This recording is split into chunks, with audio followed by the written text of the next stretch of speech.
तो बेटा major theory हमारी खत्म हो गई है इस चैप्टर की, ठीक है। थोड़ी बहुत थियरी जो बची है वो और करेंगे हम, बट आज नहीं, ठीक है, बाद में करेंगे। तो थोड़ी एक्स्ट्रा थियरी जो है, जो कि स्पेसिफिक प्रॉब्लम्स आते हैं मोल कंसेप्ट के, कुछ कुछ जगह यूज होने वाले, ठीक है, तो वो हम वीक के एंड में करेंगे। उससे पहले थोड़ा और सवालों को देखेंगे, क्योंकि जितने ज़्यादा सवाल हम करेंगे उतना ज़्यादा डेफिनेशंस भी दिमाग में बैठती जाएंगी। डेफिनेशन दिमाग में बैठाना है ऑब्वियसली, डेफिनेशन जो हैं, टर्म्स जो हैं वो हमें याद करनी है, लेकिन केवल रट्टा मार के याद करने बैठेंगे आप तो एप्लीकेशन में दिक्कत आती है। अगर केवल आप सोच रहे हैं कि रट्टा मार के काम हो जाएगा तो ऐसा नहीं होने वाला। तो प्रॉब्लम सॉल्विंग बहुत बहुत इंपॉर्टेंट है फिजिकल केमिस्ट्री में, खासकर केमिस्ट्री के जो 3 पार्ट हैं, फिजिकल, इनऑर्गेनिक और ऑर्गेनिक, उसमें फिजिकल केमिस्ट्री में प्रॉब्लम सॉल्विंग बहुत इंपॉर्टेंट है, बहुत ज़रूरी है प्रॉब्लम सॉल्विंग। प्रॉब्लम सॉल्व करके ही हम कंसेप्ट को और अच्छे से सीख पाएंगे और चीज़ें और अच्छे से हमारे दिमाग में बैठ पाएंगी, याद रह पाएंगी चीज़ें। तो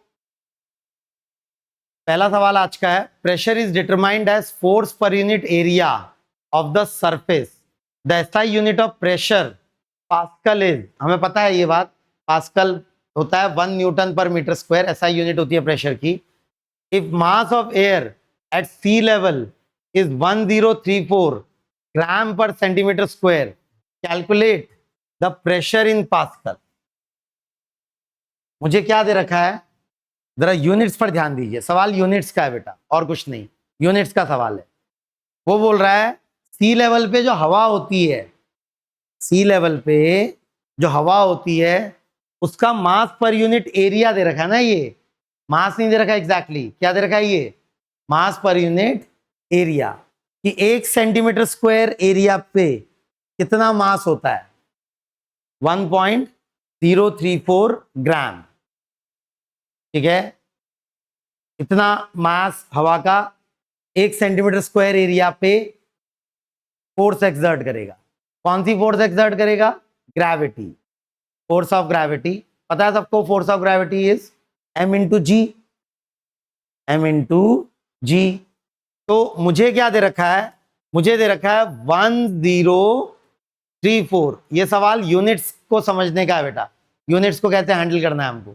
1034 ग्राम पर सेंटीमीटर स्क्वायर, ये है मास पर यूनिट एरिया। मुझे चाहिए फोर्स पर यूनिट एरिया, क्या चाहिए मुझे, फोर्स पर यूनिट एरिया।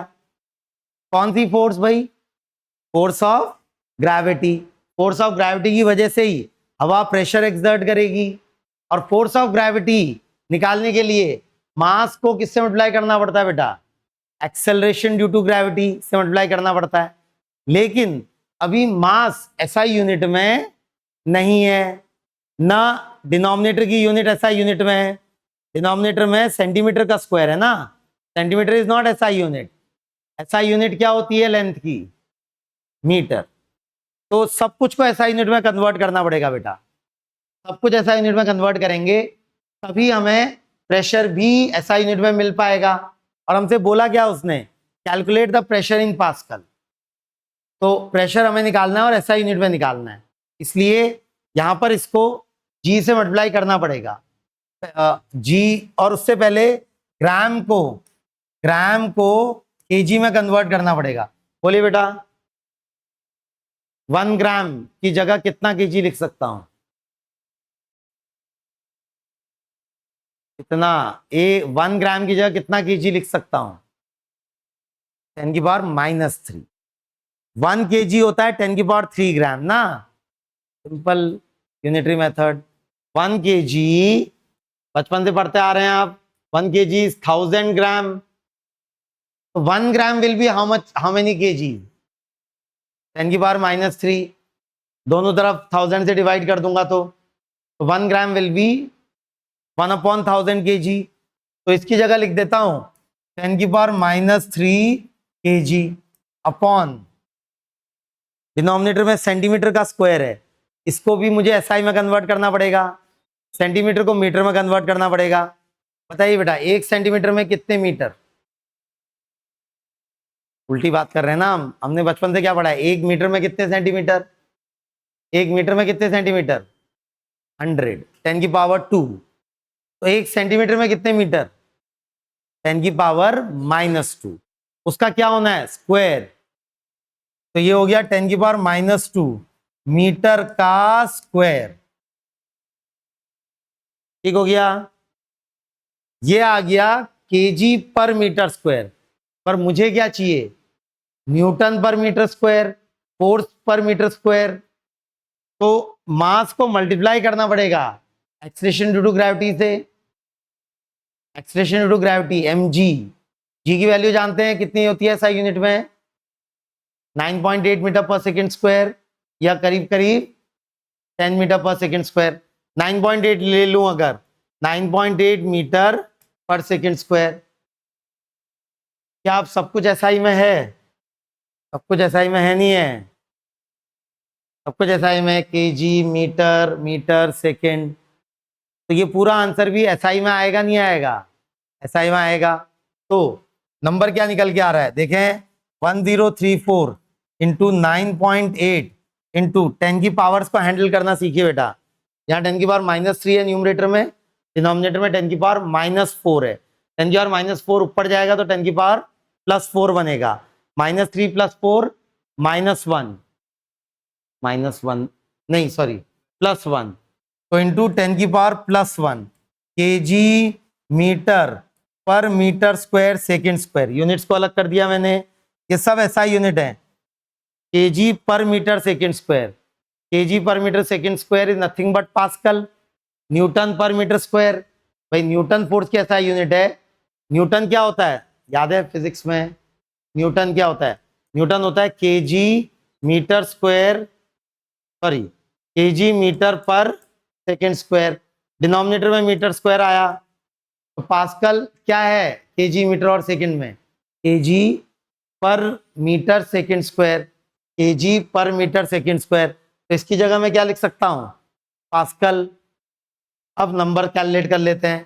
तो ये आ गया, कितना आ गया, 1034 इंटू 98 पास्कल। कैलकुलेट करिए नंबर कितना आ रहा है, 1034 इंटू 98 कितना आया बेटा, मल्टीप्लाई करना आता है, 1034 इंटू 98 कितना आया बेटा,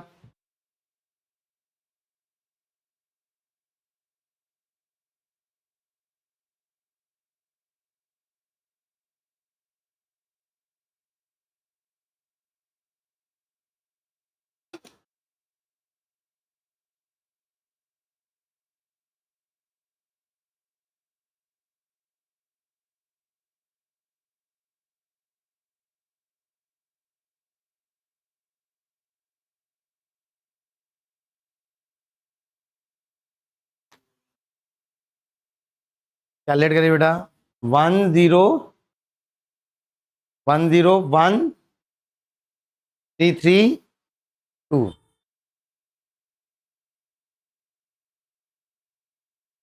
आ रहा है नंबर, मतलब ये हो गया।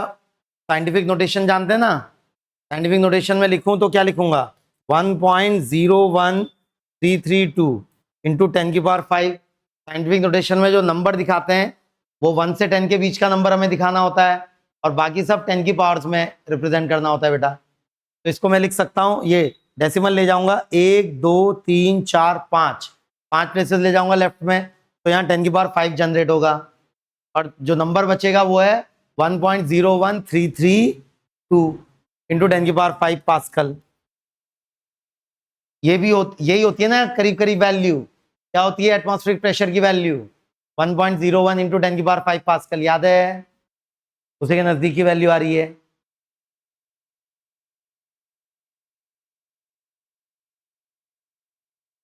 सवाल केवल यूनिट हैंडल करने का था बेटा, और unit handling is very very important. Molality, molarity, बाकी कंसंट्रेशन टर्म्स, एक कंसंट्रेशन टर्म को दूसरी कंसंट्रेशन टर्म में कन्वर्ट करना है, तो हमको यूनिट्स को हैंडल करना आना चाहिए बेटा, यूनिट्स देखना आना चाहिए। इसीलिए फिजिक्स में भी पहला चैप्टर यूनिट एंड डायमेंशन पढ़ाया जाता है, ताकि फिजिक्स में भी यूनिट हैंडल करना है आपको, और केमिस्ट्री में भी यूनिट हैंडल करना है, क्योंकि यूनिट हैंडलिंग लगातार चलती रहेगी। हर चैप्टर में फिजिकल क्वांटिटीज की यूनिट हमें हैंडल करनी पड़ेंगी ना, बार बार करनी पड़ेंगी, इसलिए यूनिट हैंडलिंग अच्छे से आनी चाहिए। एक यूनिट का दूसरी यूनिट में कन्वर्जन करना आना चाहिए। जैसे यहाँ मुझे डेटा ग्राम्स और सेंटीमीटर में दिया था, बट मैंने उसको एसआई यूनिट में कन्वर्ट किया ताकि फाइनल जो मुझे निकालना है वो भी एसआई यूनिट्स में ही निकल के आए। प्रेशर की एसआई यूनिट पास्कल। बढ़ो आगे, आगे बढ़ो क्या?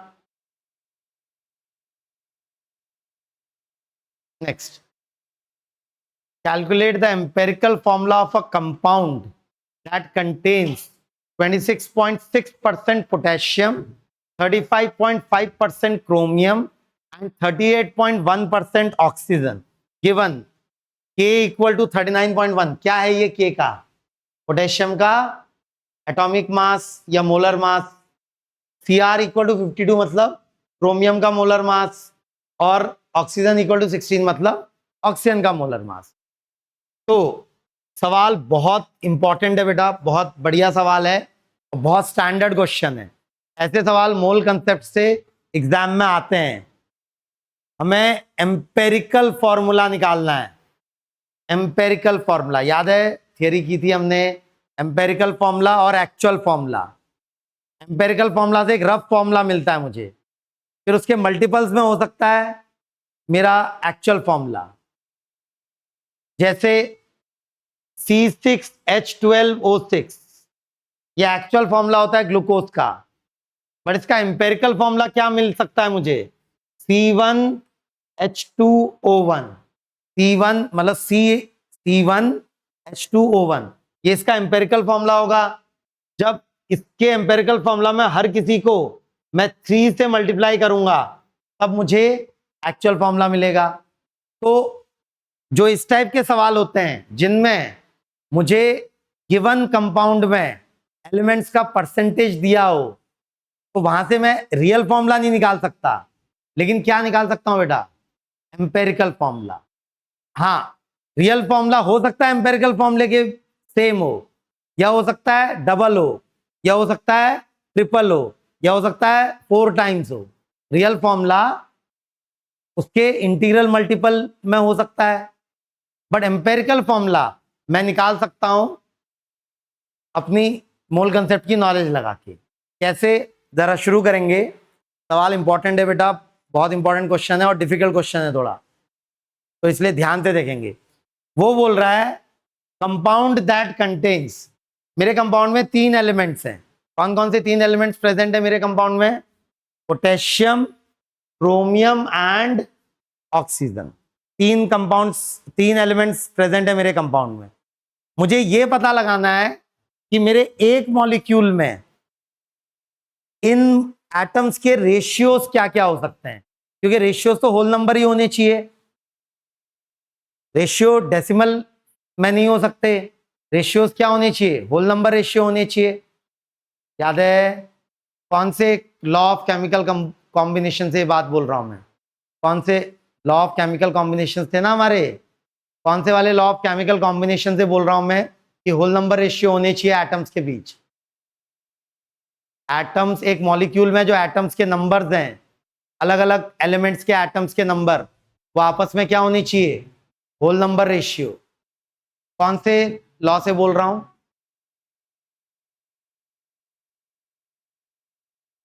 लॉ ऑफ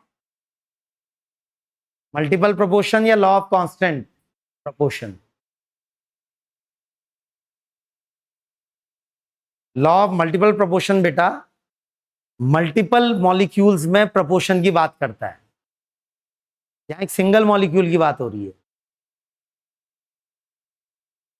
वापस पढ़िए, लॉ ऑफ कांस्टेंट प्रोपोर्शन क्या था, थियरी में वापस जाइए। हमारे 5 लॉ थे ना लॉ ऑफ केमिकल कॉम्बिनेशन के। पहला लॉ क्या था? Law of conservation of mass. दूसरा law, law of constant proportion या डेफिनेट प्रोपोर्शन। तीसरा वाला लॉ ऑफ मल्टीपल प्रोपोर्शन। चौथा वाला रेसिप्रोकल प्रोपोर्शन, हम ज्यादा बात नहीं करते उसके बारे में। फिर उससे अगला गेल-लुसाक लॉ ऑफ कांस्टेंट वॉल्यूम, और आखिरी था अवोगाद्रोस लॉ। मैं किसके बेसिस पे बोल रहा हूं कि एक मॉलिक्यूल में जो एटम्स हैं इंडिविजुअल एलिमेंट्स के, वो होल नंबर रेशियो में होने चाहिए। लॉ ऑफ कांस्टेंट प्रोपोर्शन के बेसिस पे बोल रहा हूं ना मैं ये बात, कि भाई एक मॉलिक्यूल है, उसमें पोटेशियम है, क्रोमियम है, ऑक्सीजन है। भाई पोटेशियम के एटम्स होंगे तो एटम तो होल नंबर में ही हो सकते हैं।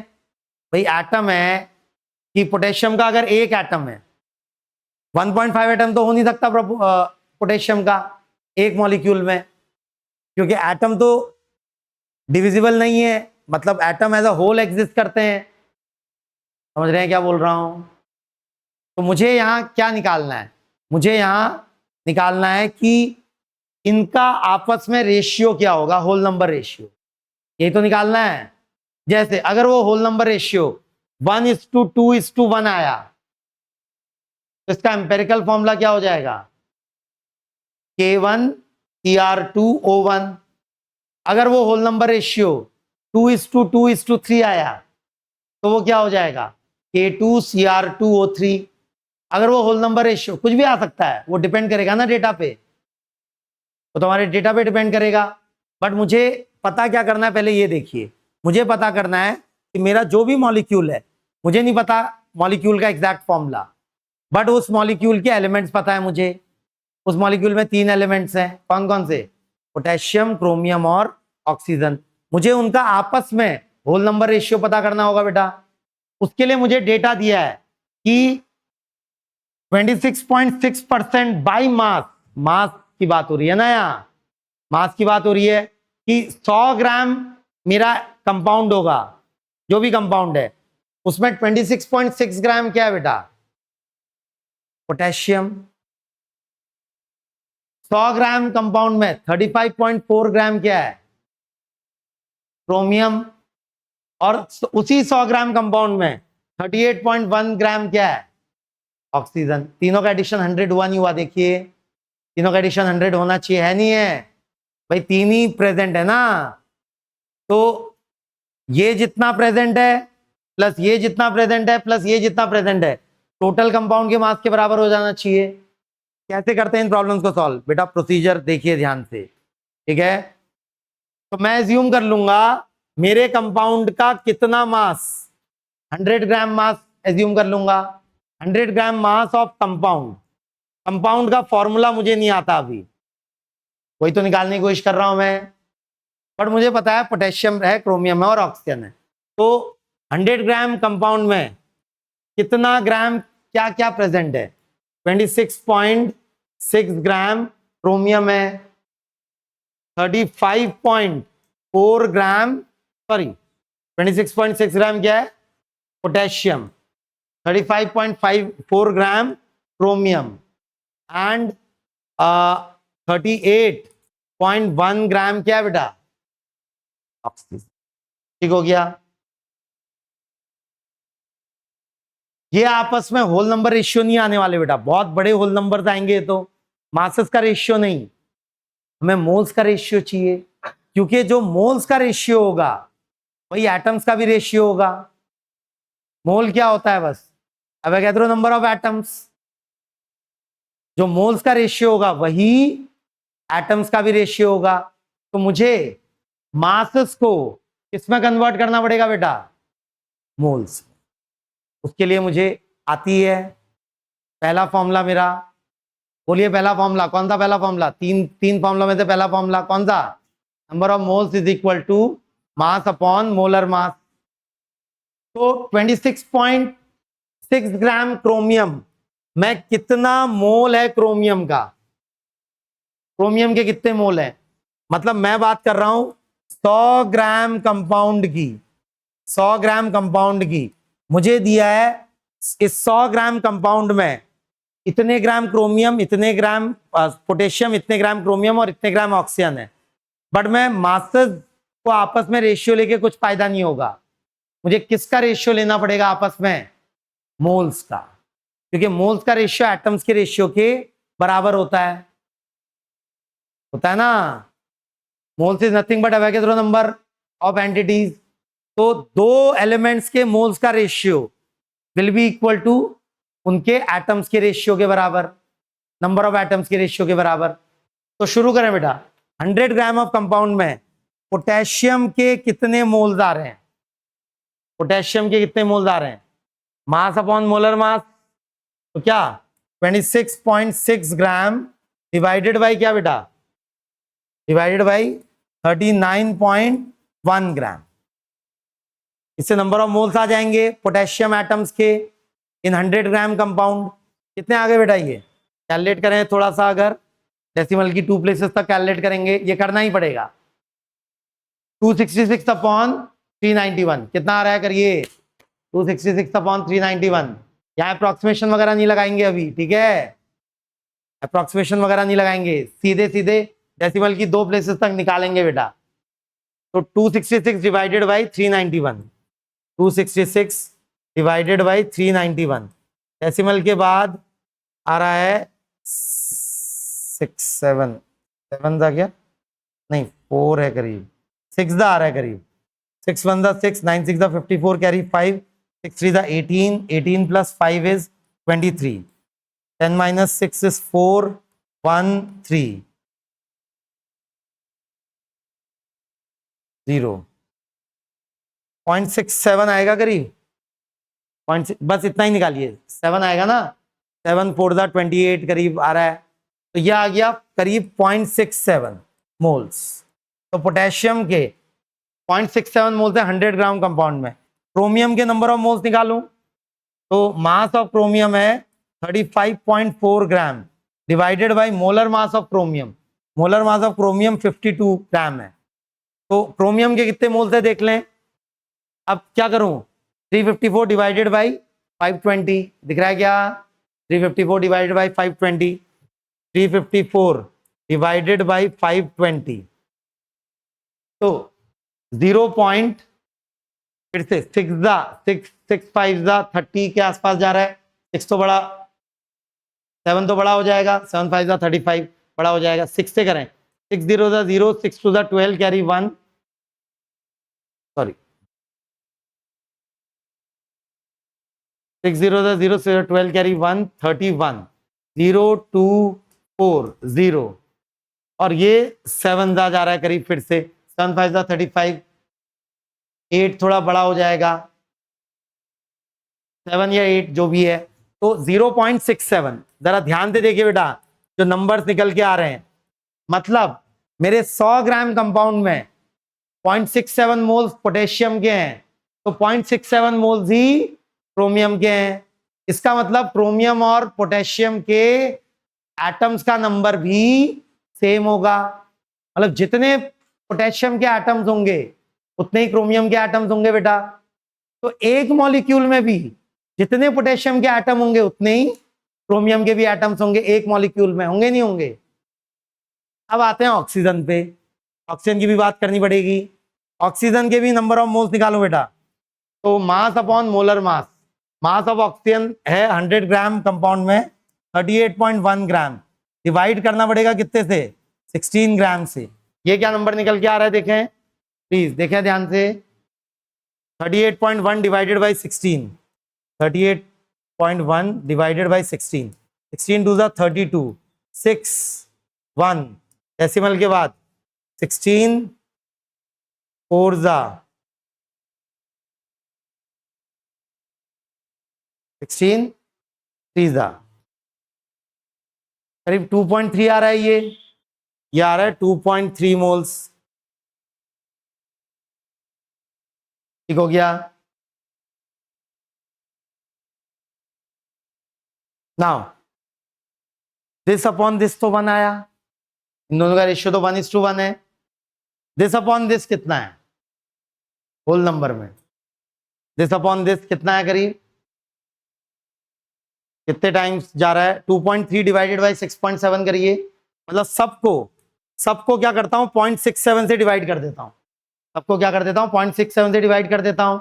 तो इसका आ जाएगा 1, इसका आ जाएगा 1, यह आ जाएगा 2.3 अपॉन 0.67। 0.67 जानते हैं बेटा फ्रैक्शन में क्या लिखा जा सकता है? 0.67 या 0.66 फ्रैक्शन में 2/3 जानते हैं। 0.33 1/3 होता है। 0.5 1/2 होता है, 0.25 1/4 होता है, 0.66 या 0.67 क्या होता है करीब 2/3, 0.75 3/4 होता है। इतना जानते हैं ना, fraction to decimal, decimal to fraction. इसकी जगह लिख देता हूं 2/3। तो ये कितना आ रहा है नंबर, 3 3 9, 3 2 6, ये आ रहा है करीब 7/2 अप्रोक्सीमेटली 7/2 आ रहा है। 3 3 9, 6.9/2 ना, 7/2, 7/2 3.5 के आसपास आ रहा है करीब। 3.5 भी एक होल नंबर नहीं है। होल नंबर बनाने के लिए फिर से तीनों को किससे मल्टीप्लाई कर दूं, 2 से। 2 से ना बेटा, 2 से मल्टीप्लाई करूंगा तो ये 2 बन जाएगा, ये भी 2 बन जाएगा, ये भी, रेशियोज की बात कर रहा हूं मैं। तो इसको 2 से मल्टीप्लाई कर दूं, इसको भी 2 से मल्टीप्लाई कर दूं, इसको भी 2 से मल्टीप्लाई कर दूं, तो ये आ गया 2:2:7, 2:2:7। मतलब क्या हुआ बेटा इस पूरी कहानी का, कि 2 मोल पोटेशियम, 2 मोल क्रोमियम और 7 मोल ऑक्सीजन प्रेजेंट है मेरे कंपाउंड में। और जितने मोल्स के रेशियो होते हैं वही मॉलिक्यूल में एटम के रेशियो भी होते हैं। तो क्या आप एम्पेरिकल फॉर्मूला बता पाएंगे इसका, K2Cr2O7। क्या है केमिकल फॉर्मूला, K2Cr2O7। बहुत ही इंपॉर्टेंट कंपाउंड है हमारे लिए। नाम है इसका पोटेशियम डाइक्रोमेट। बाद में पढ़ेंगे हम इसको डिटेल में, रिडॉक्स रिएक्शन में पढ़ेंगे बेटा डिटेल में। बहुत बहुत इंपॉर्टेंट कंपाउंड है K2Cr2O7। K2Cr2O7 नाम क्या है इस कंपाउंड का, नाम भी सीखते चलेंगे। क्या है, पोटेशियम डाइक्रोमेट। 2 पोटेशियम और 1 क्रोमेट आयन। क्रोमेट आयन है Cr2O7 आयन, और 2 क्या है, पोटेशियम के एटम्स, और 1 क्रोमेट का आयन। तो नाम क्या है बेटा इसका, पोटेशियम डाइक्रोमेट। पोटेशियम डाइक्रोमेट, ठीक है, क्लियर है। सवाल देखेंगे, अच्छा सवाल है, इंपॉर्टेंट क्वेश्चन है बेटा। ऐसे सवाल आ सकते हैं एग्जाम में, एम्पेरिकल फॉर्मूला निकालने वाले। तो क्या करेगा ऐसे सवालों में, बार बार वो बताएगा आपको कि कंपाउंड में कितने एलिमेंट्स प्रेजेंट हैं, फिर उनका मास का परसेंटेज दे देगा। तो क्या करेंगे हम मान लेंगे 100 ग्राम कंपाउंड है, तो परसेंटेज में जो वैल्यू दी है वही मेरे एलिमेंट्स का भी मास हो जाएगा उस 100 ग्राम में। फिर मैं एलिमेंट्स के क्या निकाल लूंगा, मोल्स, और उनका आपस में होल नंबर रेशियो देखूंगा। मासेस का नहीं देखना होल नंबर रेशियो, इनका देखना है होल नंबर रेशियो, मोल्स का। क्योंकि जो मोल्स का होल नंबर रेशियो होगा वही मॉलिक्यूल में एटम्स का भी रेशियो होगा, ठीक है। और इससे जो फॉर्मूला मिल रहा है, वैसे इस कंपाउंड का यही मॉलिक्यूलर फॉर्मूला भी होता है, एक्चुअल फॉर्मूला भी यही है। बट क्या हमेशा ऐसा होना जरूरी है, नहीं। मैं केवल इसका ही एम्पेरिकल फॉर्मूला बोल सकता हूं। अगर ये K4Cr4O14 होता तब भी ये वैलिड होता, वैलिड होता नहीं होता, तब भी वैलिड होता, क्योंकि रेशियो 2:2:7 आया है। 4:4:14 भी तो हो सकता है, या 6:6:31 और 21 भी हो सकता है ना। क्लियर है, एम्पेरिकल फॉर्मूला वाले सवाल बेटा। पढ़ो आगे, नेक्स्ट। चलिए अब सिंपल मोल कंसेप्ट के सवाल हैं। Calculate the KClO3 necessary to produce 1.23 gram of O2। तो किसी तरीके से, मुझे नहीं पता क्या हो रहा है, मुझे नहीं पता क्या हो रहा है KClO3 के साथ, बट मैं KClO3 में जो भी ऑक्सीजन प्रेजेंट है मैं उसको किसी तरीके से उससे निकाल ले रहा हूं। मुझे बाकी डिटेल नहीं पता, लेकिन KClO3 की जो ऑक्सीजन है उसको मैं किसी केमिकल रिएक्शन की मदद से अलग कर दे रहा हूं। तो KClO3 किसी के साथ कुछ भी रिएक्शन करके ऑक्सीजन देगा, बाकी कुछ भी देगा, पर मुझे बाकियों से मतलब नहीं है। और यहां कहीं ऑक्सीजन वगैरह प्रेजेंट नहीं है ये एज्यूम करूंगा। जैसे क्या होता है, KClO3 को गर्म करने पे ऑक्सीजन निकल जाती है, बट मुझे नहीं पता, ठीक है। तो बोल रहा है calculate the mass of KClO3 necessary to produce 1.23 gram of O2। मुझे O2 का मास दिया है, मुझे KClO3 का मास निकालना है। तो सबसे पहले मैं मोलर मास पर ध्यान दूंगा बेटा, मोलर मास पर ध्यान दूंगा। KClO3 का मोलर मास निकालना शुरू करें अगर,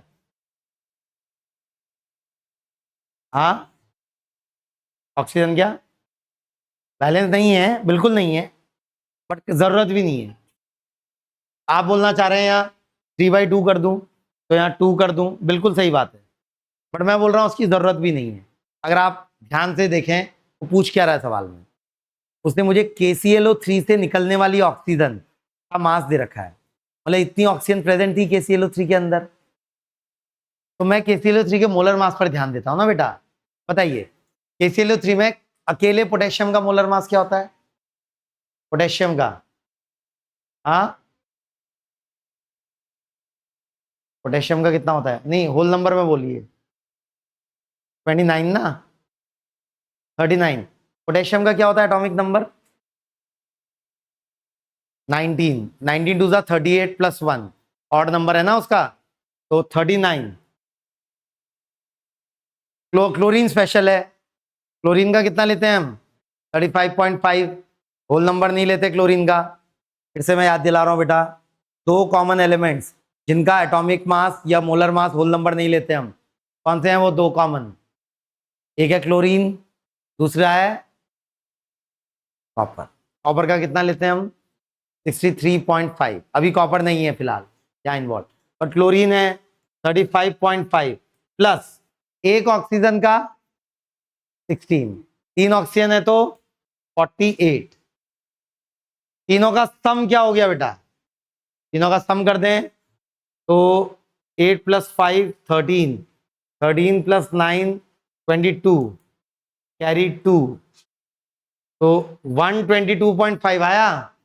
तो मतलब क्या बेटा इस बात का, 122.5 ग्राम ऑफ KClO3 में कितने ग्राम ऑक्सीजन है, 48 ग्राम ऑक्सीजन है। क्या उसके लिए केमिकल रिएक्शन बैलेंस करनी है मुझे, कोई जरूरत नहीं है बेटा, सिंपल क्या लगा दूं, यूनिटरी मेथड, लीनियरली रिलेटेड है चीजें आपस में। मुझे ऑक्सीजन का मास दिया है और KClO3 का मास पूछा है, तो कितने ऑक्सीजन में कितना KClO3, कितने ऑक्सीजन में कितना KClO3, 48 ग्राम, 48 ग्राम ऑक्सीजन में 122.5 ग्राम KClO3 है, 48 ग्राम ऑक्सीजन में 122.5 ग्राम KClO3 है। कितने ग्राम ऑक्सीजन में मुझे KClO3 निकालना है, 1.23 ग्राम, तो 1.23 ग्राम ऑक्सीजन में कितना KClO3 होगा। अब तक आ जाना चाहिए बेटा यूनिटरी मेथड लगाना, क्या 122.5 डिवाइडेड बाई 48 इंटू 1.23, कैलकुलेशन करेंगे हम, रफ कैलकुलेशन भी करेंगे, अप्रॉक्स कैलकुलेशन करेंगे ना बेटा। तो 122.5 डिवाइडेड बाई 48 इंटू 1.23, ठीक है,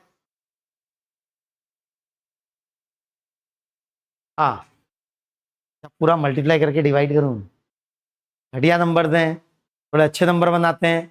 और सबसे बड़ी दिक्कत 48 की है डिनोमिनेटर में, कि डिवाइड करना ज़्यादा टाइम टेकिंग होता है बेटा, तो 48 के नज़दीक का अच्छा नंबर 50, तो 48 को अगर 50 में कन्वर्ट कर दूं तो 2 से बढ़ाया मैंने 48, 122.5 को बढ़ाता हूं थोड़ा, बट क्या उसको भी 2 से बढ़ाऊंगा, नहीं करीब 3 से बढ़ा देता हूं उसको, या 2.5 से बढ़ा देता हूं, और अच्छा है 2.5 से, क्योंकि कितने टाइम्स है 48 का, कितना टाइम्स है 122.5, 2.5 टाइम्स है,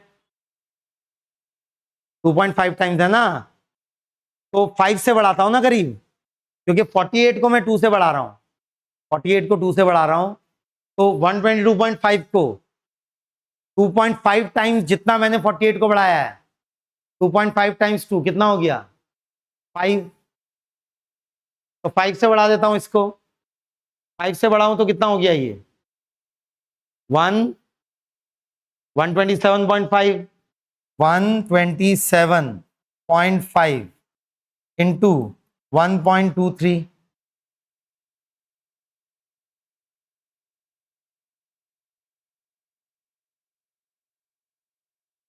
अब एक काम करते हैं, इसको 123 बनाता हूं, आसपास के नंबर होंगे तो ज्यादा अच्छा रहेगा। पावर में ले लेता हूं 10⁻²। ठीक है, इस 0 को भी ऊपर ले जाऊंगा तो 10⁻3। ठीक है, अब 127.5 और 123 है। ठीक है, इसको बढ़ाता हूं तो इसको घटाता हूं, इसको बढ़ाता हूं, इसको घटाता हूं, इसको बढ़ा के 130 करने का मन कर रहा है मेरा, और इसको घटा के 120। 130 इंटू 120 डिवाइडेड बाई 5 इंटू 10⁻3, 1 2 10⁻1, तो कितना आ गया ये? 13 इंटू 12, 13 इंटू 12 कितना हो गया? 12 3 36, कैरी 3, 12 3 36 कैरी 3, 156/5, तो 15.6/5, करीब ये कितना आ गया? 3.12 अप्रोक्सीमेटली आ रही है वैल्यू। अगर मैं इसको एग्जैक्टली कैलकुलेट करने बैठता, बेटा बार बार मैं आपको इस पे वापस ला रहा हूं, क्योंकि ये प्रोसेस करना बहुत ज़रूरी है, वरना आपसे एग्जाम में बहुत टाइम वेस्ट होगा आपका।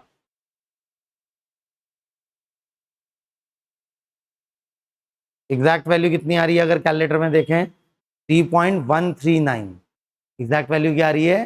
3.139 समथिंग, और हमारी वैल्यू क्या आई? 3.12। काफी नजदीक है, चलेगा ना? इतना इतना चलेगा। डेसिमल के दूसरी प्लेस में जाके डिजिट बदल रहा है। एग्जैक्ट वैल्यू क्या आई? 3.139, और हमारा आंसर क्या आया? 3.12। समझ रहे हैं? ये बेटा इस पे टाइम अभी इसलिए दिया जा रहा है ताकि इसकी आदत बने आपको। ये फिजिकल केमिस्ट्री में हर जगह कैलकुलेशन घटिया नंबर दिए आते हैं, बहुत बार, कभी कभी अच्छे नंबर आ जाते हैं, लेकिन ज्यादातर बार घटिया नंबर से डील करना पड़ेगा आपको, ऑलमोस्ट हर चैप्टर में, आगे आने वाले चैप्टर्स में भी। तो घटिया नंबर से कैलकुलेशन करना बहुत टाइम टेकिंग हो सकता है ना, पूरा करने की सोचें आप, इसलिए ये अप्रोक्सीमेशन करना, अप्रोक्सीमेट टेक्निक आना चाहिए। क्या किया हमने? यहां देख रहे हैं, पहले मैं 48 को, डिनोमिनेटर को अच्छा बनाया मैंने, उसको बढ़ाया मैंने 50 से, तो मैंने सोचा न्यूमरेटर में बढ़ाता हूं किसी को, तो 127.5 उससे 2.5 टाइम्स था करीब करीब, तो मैंने उसको बढ़ा के 5 से बढ़ाया, क्योंकि इसको 2 से बढ़ाया तो उसको 5 से बढ़ाना पड़ेगा, तो उसको 127.5 इंटू 1.23, फिर मैंने इसको 123 बनाया 10 की पावर को अलग करके, ताकि आसपास के नंबर आए। फिर मैंने इसको बढ़ा दिया, 130 कर दिया, और इसको घटा दिया, 120 कर दिया। अब अच्छे नंबर बन गए। दो नंबर अगर मल्टीप्लाई हो रहे हैं, एक को बढ़ाएंगे तो दूसरे को घटाएंगे, और डिवाइड जब हो रहे हैं तो एक को बढ़ाएंगे तो दूसरे को भी बढ़ाएंगे, बट प्रोपोर्शन। कैसे? प्रोपोर्शन। समझ रहे हैं क्या? तो ये आया calculate mass of KClO3 necessary to produce इतना, तो आंसर क्या हो गया मेरा? करीब 3.12 ग्राम, मतलब 3.12 ग्राम KClO3 से 1.23 ग्राम ऑक्सीजन मिलेगी।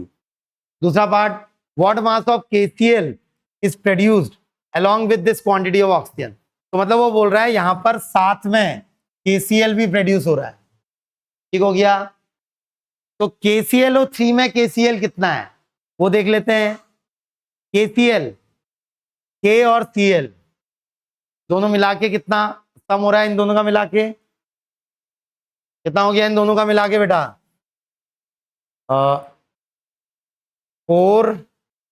74.5 ग्राम। मतलब क्या है इस बात का? 122.5 ग्राम KClO3 में कितना KCl प्रेजेंट है? 74.5 ग्राम। अरे यह तो सिंपली क्या कर दें, इतनी मेहनत क्यों करें? O2 का, ऑक्सीजन का तो मास पता ही चल चुका है हमको, बचा हुआ मास किसका होगा? KCl का ही होगा। तो सिंपली पूरी फिर से कैलकुलेशन करने की जगह, फिर से यूनिटरी मेथड लगाने की जगह मैं क्या कर सकता हूं? 2 पॉइंट कितना था ये? 3.12 माइनस 1.23, ये हो जाएगा ना, ये किसका मास हो जाएगा, KCl का। कितना हो गया, 2 माइनस 3 9, 10 माइनस 2 8, 1.89।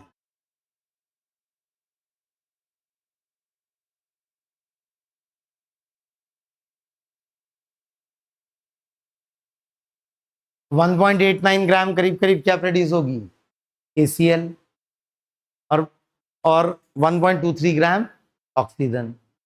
कितने ग्राम KClO3 में से, 3.12 ग्राम KClO3। समझे,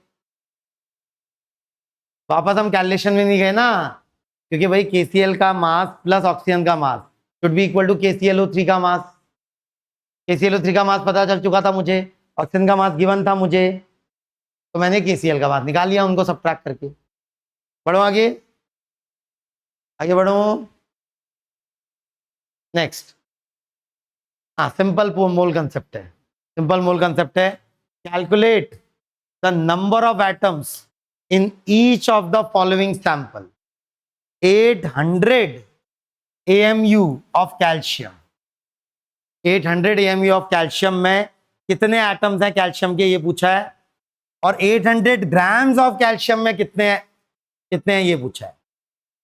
कैल्शियम का मोलर, कैल्शियम का एटॉमिक मास 40 क्या, 40 AMU, और कैल्शियम का मोलर मास सेम 40, बट 40 क्या, ग्राम। एटॉमिक मास किस यूनिट में लेते हैं बेटा हम, AMU। मोलर मास किस यूनिट में लेते हैं, ग्राम। बट दोनों का न्यूमेरिकल वैल्यू सेम होता है, याद है। AMU में एक एटम का मास की जो वैल्यू होती है वही मोलर मास में, ग्राम में उसकी वैल्यू होती है। लेकिन अंतर समझ रहे हैं बेटा, AMU और मोलर मास में भले ही नंबर सेम होता है दोनों का। तो 1 atom of calcium weighs 40 AMU होता है। 800 AMU में कितने कैल्शियम होंगे, सिंपल यूनिटरी मेथड, भाई 40 AMU में एक एटम है, 800 AMU में 20 हो जाएंगे। अरे 40 इंटू 20 इज 800, दिख रहा है क्या। आप ऐसे भी सोच सकते हैं 40 AMU में एक एटम है, तो 800 AMU में हो जाएगा 1/40 इंटू 800 एटम्स। तो कितना आंसर हो गया पहले पार्ट का, 20 एटम्स। बट क्या दूसरे पार्ट का आंसर भी 20 एटम्स है, नहीं, क्योंकि दूसरा में ग्राम में मास दिया हुआ है। 800 ग्राम बहुत बड़ा मास होता है, 800 AMU तो बहुत छोटा मास है। तो अब हम मोल्स का नंबर निकालेंगे यहाँ। तो फॉर्मूला है, फर्स्ट फॉर्मूला, बोलिए बेटा फर्स्ट फॉर्मूला क्या है फिर से, number of moles is mass upon molar mass. Number of moles is mass, mass की जगह 800 ग्राम अपॉन मोलर मास की जगह कितना, 40 ग्राम।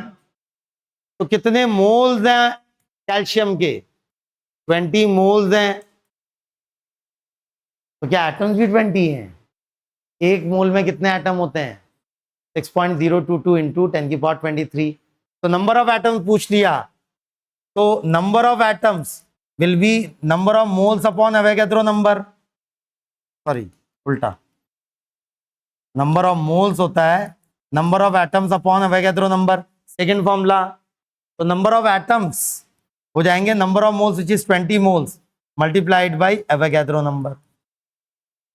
फाइनल आंसर क्या हो गया, इसको यहां ले जाऊं तो 6 2 12.044 इंटू 10⁻24 या 1.2044 इंटू 10⁻25। क्लियर है। कितने एटम्स हैं कैल्शियम के, कितने ग्राम कैल्शियम में, 800 ग्राम कैल्शियम में। वही 800 AMU कैल्शियम में मात्र कितने एटम्स थे, 20 एटम्स थे। AMU और मोलर मास में अंतर समझ रहे हैं ना बेटा, atomic mass molar mass, unit of atomic mass is AMU, unit of molar mass is gram, but numerical value दोनों की सेम होती है। ऑक्सीजन, अकेले ऑक्सीजन का एटॉमिक मास 16 AMU, पूरा बोलिए बेटा। और ऑक्सीजन एटम का मोलर मास, एटॉमिक ऑक्सीजन का मोलर मास 16 ग्राम। न्यूमेरिकल वैल्यू सेम होती है। बढ़ो आगे। Next, calculate mass of carbon in 1 kg sugar. Sucrose बोलते हैं इसको, C12H22O11। पहले भी आया है, आया नहीं आया? ग्लूकोज का केमिकल फॉर्मूला बोलिए बेटा, C6H12O6। सुक्रोज का केमिकल फॉर्मूला C12H22O11। पता होना चाहिए, फैक्ट की तरह पता होना चाहिए बेटा। Sucrose is major component of table sugar. जो घर में आप चीनी यूज करते हैं व्हाइट वाली, उसका मेजर कंपोनेंट क्या होता है? सुक्रोज।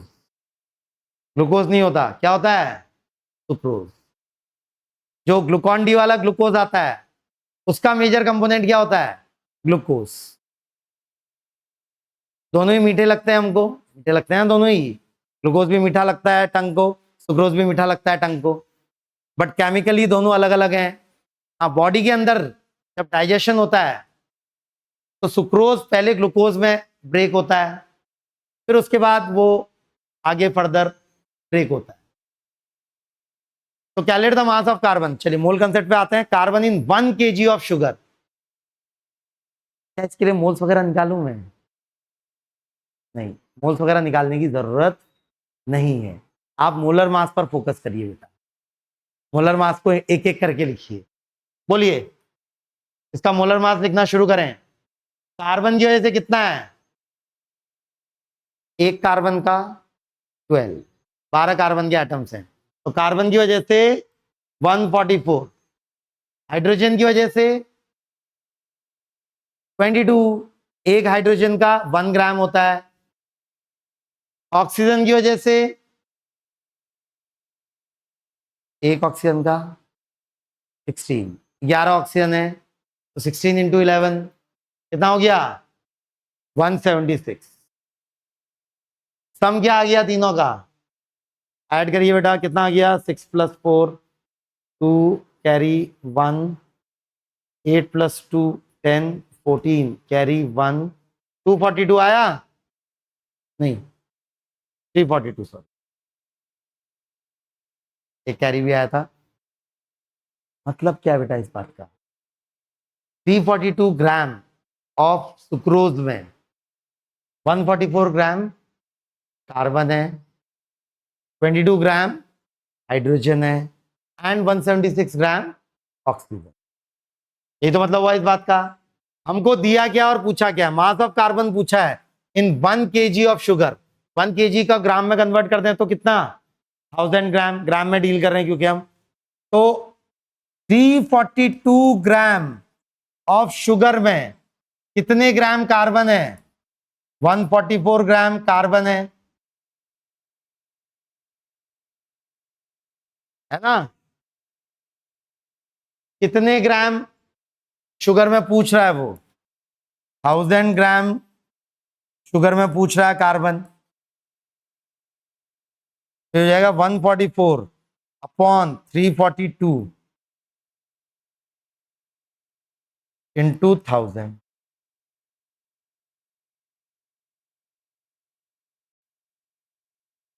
और बेटा समझे? सिंपल यूनिटरी मेथड लगाया ना हमने। फालतू में क्यों जाए मोल्स वगैरह कैलकुलेट करने में जब जरूरत नहीं है भाई। कंपाउंड का मास दिया है, एलिमेंट का मास पूछा है, फालतू में मोल्स में क्यों जाए? मास को मास से रिलेट कर सकते हैं हम, कंपाउंड के मास को एलिमेंट के मास से रिलेट कर सकते हैं with the help of molar mass. हाँ, ये कैलकुलेशन करें तो कितने टाइम जा रहा है?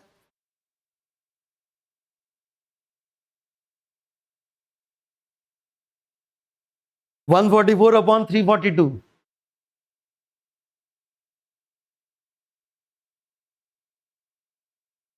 थोड़ा अप्रोक्सीमेशन करें या चीजें कट रही हैं? अभी 2 से तो काट देता हूं एटलीस्ट,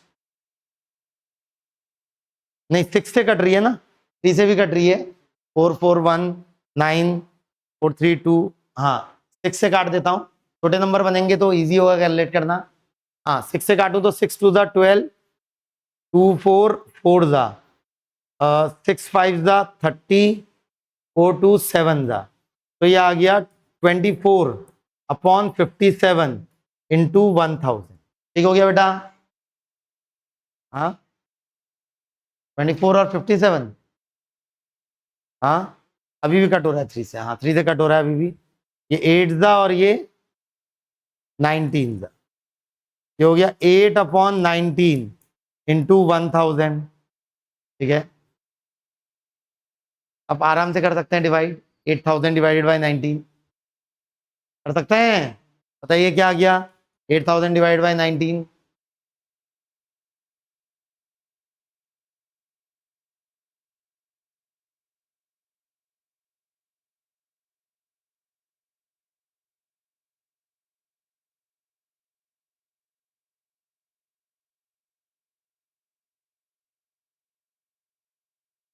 कितना आया?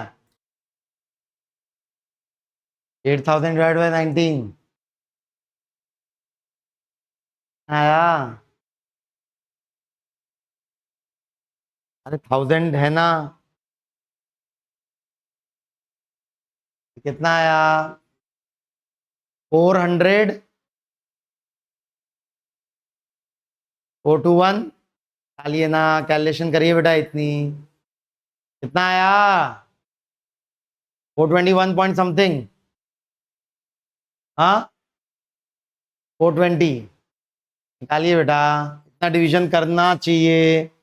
8000 डिवाइडेड बाई 19, 5 नहीं जाएगा, 4 जाएगा, 9 4 36 कैरी 3 76 40 9 2 38 20 420 पॉइंट, 420 पॉइंट नहीं 421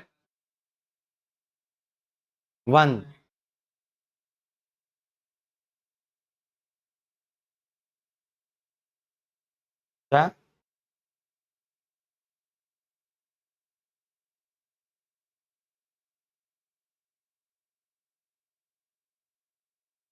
421 आ रहा है ना, ये एक जीरो आया, ये अगला जीरो आया, हाँ तो 1 19 फिर 10 डेसिमल के बाद 0, तो 421.0 समथिंग आ रहा है।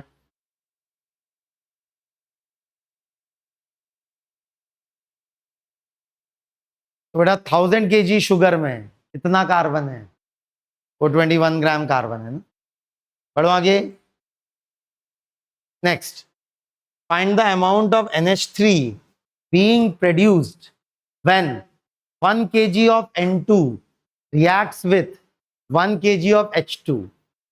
Which reactant is in excess and how much? अब थोड़ा सा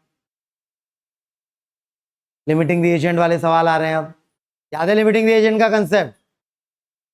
N2 केमिकल रिएक्शन बोलिए क्या हो रही है यहाँ? N2 plus H2 gives NH3, और क्योंकि दोनों के मासेस गिवन है हमको, तो आगे प्रोसीड करने से पहले हमको बैलेंस करनी पड़ेगी। पहले किसको बैलेंस करूं, नाइट्रोजन को या हाइड्रोजन को? नाइट्रोजन, यहाँ 2 नाइट्रोजन एटम है, यहाँ 2, फिर हाइड्रोजन लास्ट में। याद है क्या था रूल का नाम? मीनो, मीनो, MINOH, मीनो। M stands for metal, I stands for iron, N stands for non-metal, O stands for oxygen, और लास्ट में S stands for hydrogen। याद है? नहीं सॉरी, H पहले आता है, MINHO होता है, हाइड्रोजन पहले आती है, मीनो, हाइड्रोजन पहले आती है और ऑक्सीजन लास्ट में। खैर यहाँ 3 हो गया, केमिकल रिएक्शन बैलेंस हो गई, मतलब एक एटम नाइट्रोजन का, एक मॉलिक्यूल नाइट्रोजन का 3 मॉलिक्यूल हाइड्रोजन से रिएक्ट करके 2 मॉलिक्यूल अमोनिया के बना रहा है। या मोल्स में बात करूं मैं तो 1 मोल नाइट्रोजन का 2 मोल हाइड्रोजन से कंबाइन करके, सॉरी 3 मोल हाइड्रोजन से कंबाइन करके 2 मोल NH3 के बनाएगा। मुझे दिया क्या है? मुझे दिया 1 kg of nitrogen and 1 kg of hydrogen. क्या मैं मासेस में डील करूंगा अभी या मोल्स में कन्वर्ट करके डील करूंगा? मोल्स में, हाँ मोल्स में कन्वर्ट करना अच्छा रहेगा यहाँ पे। ये समझ रहे हैं क्या? क्योंकि केमिकल रिएक्शन में मुझे मोल्स का रेशियो दिखता है, साफ साफ मोल्स का रेशियो नजर आता है ना, तो मोल्स में कन्वर्ट करिए। बताइए 1 kg N2 में कितने मोल्स हैं? 1 kg मतलब 1000 ग्राम ना, 1000 gram. Number of moles is mass upon molar mass. Nitrogen का मोलर मास क्या होता है? N2 का मोलर मास क्या बेटा? 28 ना, 1000 अपॉन 28 कितना हो गया ये? 1000 अपॉन 28 4 से कट रहा है, 250 बाई 7, 250 बाई 7, 7 3 21, 7 3 21 40, 7 5 35 50, 35.7 मोल्स है ना, करीब करीब 35.7 मोल्स। किसके हैं 35.7 मोल्स? नाइट्रोजन के। ठीक है, इसके कितने मोल्स हैं? Number of moles is mass upon molar मास। कितने बेटा इसके? 500। काफी ज्यादा है हाइड्रोजन के मोल्स कंपेयर टू नाइट्रोजन। तो T इजिकल टू 0 पे नाइट्रोजन के 35.7 मोल्स हैं, वहीं हाइड्रोजन के 1000 मोल्स हैं और इसके 0 हैं। जब रिएक्शन हो जाएगी तो पहली बात हमें जज करना है कौन सा लिमिटिंग रिएजेंट है और कौन सा एक्सेस रिएजेंट है। एक के लिए 3 चाहिए, 35.7 के लिए इसका 3 टाइम्स चाहिए होगा, इसका 3 टाइम्स इससे छोटा है, 1000 से छोटा ही है। तो बेटा कौन खत्म हो जाएगा, नाइट्रोजन या हाइड्रोजन? क्या खत्म हो जाएगी? नाइट्रोजन। नाइट्रोजन खत्म हो जाएगी, हाइड्रोजन बचेगी नहीं बचेगी? हाइड्रोजन बचेगी। कितनी बचेगी? 1000 माइनस 3 टाइम्स दिस। कितने मोल्स बचेंगे हाइड्रोजन के? हाइड्रोजन के बचेंगे 1000 माइनस 3 इंटू 35.7। ऑक्सीजन के कितने मोल्स प्रोड्यूस होंगे बेटा? हाँ,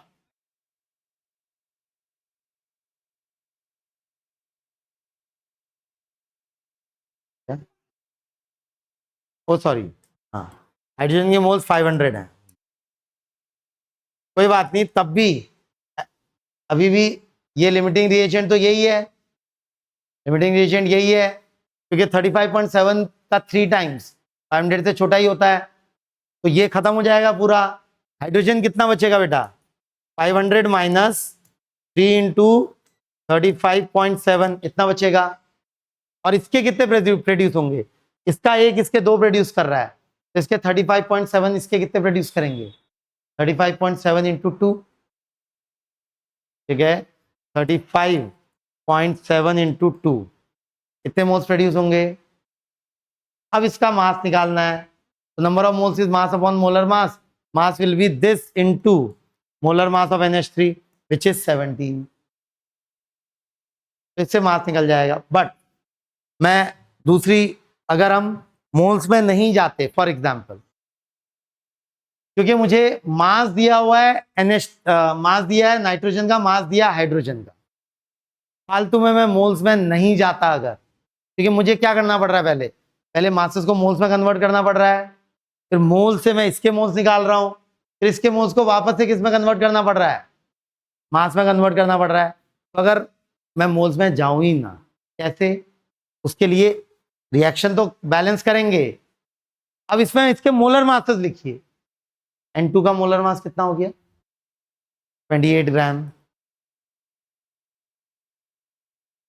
अकेले H2 का 2, बट 3H2 है, तो कितना हो गया? 6 ग्राम। मतलब 28 ग्राम नाइट्रोजन 6 ग्राम हाइड्रोजन के साथ रिएक्ट करके कितना बनाने वाली है? ऑब्वियसली 28 प्लस 6 या 17 टू जा 34 ग्राम। 28 प्लस 6 भी 34 ही होगा। देख रहे हैं क्या? मुझे दिया क्या है, मुझे इसका 1000 ग्राम, इसका 1000 ग्राम,